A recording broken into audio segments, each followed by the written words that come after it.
Hi, my name is Jessica Earl Meadows, and I am a leadership coach for female visionaries who are willing to get behind themselves in service of their dream. And this is the fourth in a 5-week video blog series called Smart Women and this week's video blog topic is Smart Women and Success. And I'm excited to dive into that with you. Before I do, I wanted to mention this is the last day for the early registration rate for my 3-month group coaching program called Step Into Your Sovereignty, which is 12 weeks online in a cohort of women who are seeking to achieve what they want to achieve on their own terms.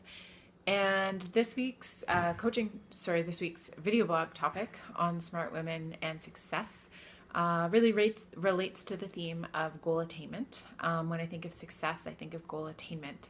And I have some associations with goal attainment that involve striving and efforting. And I know our society backs this up with slogans like just do it or no pain, no gain. And also the digestion of information. So knowing more means I'm an expert, means I have mastery. And so I have some preconditioned program kind of terms and ideas in my head about what success looks like and how to get it that our society has given me. And this is not to bash effort or discipline or determination or focus, nor being well informed, because I think these are very useful, helpful qualities to goal attainment. And I definitely referenced research in last week's video blog. However, this week I did want to talk about the other part of goal attainment because I think it gets de-emphasized in our attempt to be successful. So I'll get into that through an example from my own life. So a lot of people lately have been asking me about my business. So for business tips, they're trying to start their own business, clients and colleagues, and they're reaching out to me to want to know how I did it. And so I'll use the example of my own business, my own practice. Recently, I really switched things up in my life. I went from having kind of a more generic organizational development and coaching practice to a very specific leadership development coaching practice for women, female visionaries who want to get behind themselves in service of their dream. And I also went from a part-time to a full-time practice. So it's involved a lot of risk for me personally. It's meaning I'm having to take fantasies and dreams about what I think my life and career could be that I wasn't living, and really needing to get serious about that in a very real way in terms of revenue stream and income. So there's a lot at stake in terms of safety and security for me when it comes to my livelihood right now. And there was a lot resting on my decision to go into a full-time practice. I thought I would offer you questions I asked myself. Things like, who am I willing to show up as publicly in the world? What am I willing to reveal about myself? And what am I willing to get behind myself for and put everything on the line for materially? So these are some sort of more reflective questions I was asking myself on my pathway to success. And these kinds of questions are very much on the hearts and minds of my clients also. I noticed one kind of meta background question that comes up in all my coaching programs with women are, what am I willing to risk in order to ground my vision in reality? So that's kind of a first question rather than an efforting or getting more information outside of myself question. On a pathway to success. So regardless of whether your goal is stepping into greater leadership in your workplace or clarifying your next steps, wherever you're at, it doesn't need to be establishing your own business. Getting some clarification about what's motivating you first, I found really important. And one approach I'm taking with my business right now is, how am I listening to the reality of where I and my business are in my life, and responding to what needs attention, which might sound very obvious and simple. However, I find society's approach to success is chasing a fantasy, so a goal out there somewhere, and doing what I think it should look like to get there, regardless of the messages I'm getting in my own life. So what I mean by that is, let's say I'm exhausted, which was an experience I had a couple of years ago in my own life. And I felt like I needed to strive more to get closer to what I wanted. In fact, striving more only made me more tired. And I actually had to get to the root of the fatigue, which involved totally changing direction about my career trajectory, rather than continuing to effort and kind of knuckle grip my way through something that I was getting a strong message from my body wasn't working. So I actually ended up with a pretty intense thyroid problem where I was, on the couch most of the winter, unable to do what I wanted to do.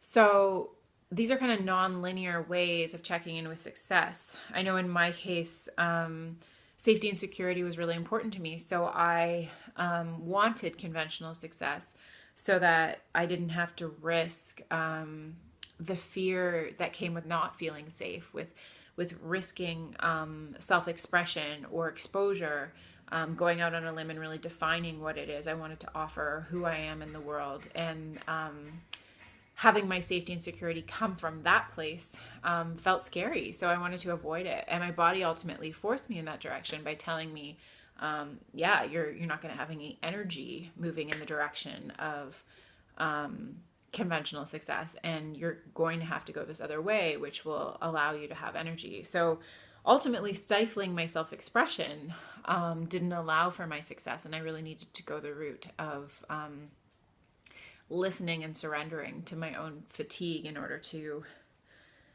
discover that. So here's some questions for you this week on your path to success as you define it. How am I responding to the pull in my life to surrender and go inward, or run towards something and connect and go outward? So what is the energy? What is the life-giving energy at this time?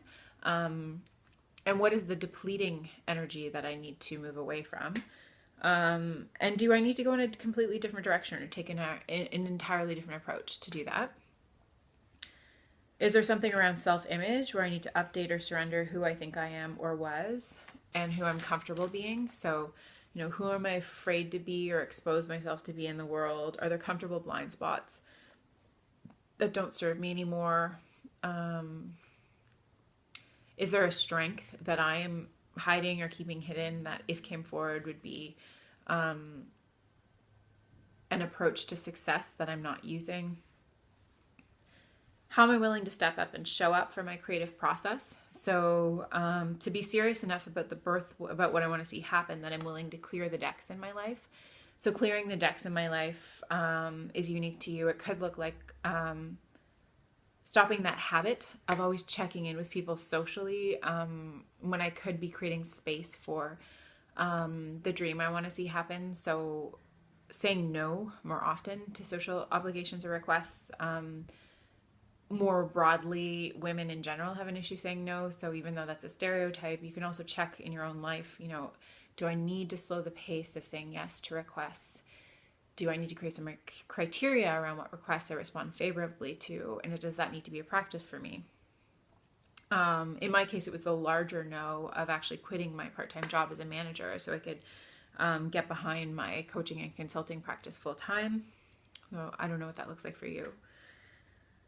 And also, what noise in the world do I need to tune out to hear myself? So are there people who are influencing my decision-making who aren't necessarily, they might be motivated by my best interest, but they don't necessarily know what's in my best interest. So do I need to tune out my friends, family, workplace in order to check in with what success looks like for me? And are there accolades from the world I need to sacrifice? Is there status or is there positive feedback I'm getting that, regardless of its positive intent, is not necessarily bolstering the best in me or what I have to offer? So really checking out, am I getting validated by something versus it being good for me or what I need to be doing right now? And the creative impulses often counter what we think is rational. So what does success really look like for me? Can I tune into another kind of conversation about what it looks like so that I can, with confidence, say, yes, this is right for me? And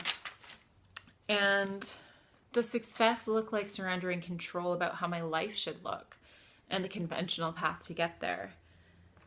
And can I really rely on my own inner authority about what feels authentically true and right for me in making that kind of decision? Do I trust myself?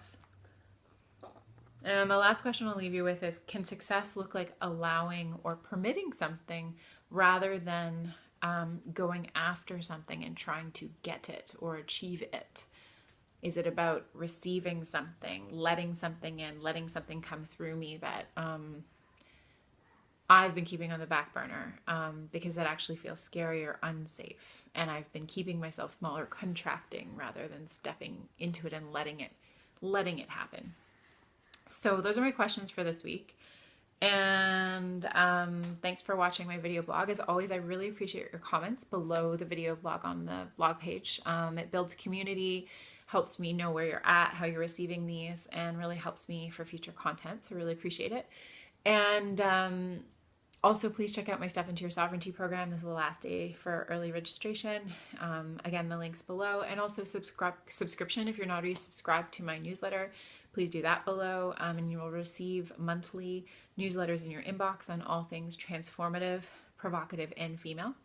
And you'll receive one last video blog next week, the 5th in the series of Smart Women And I'll see you then. Thanks.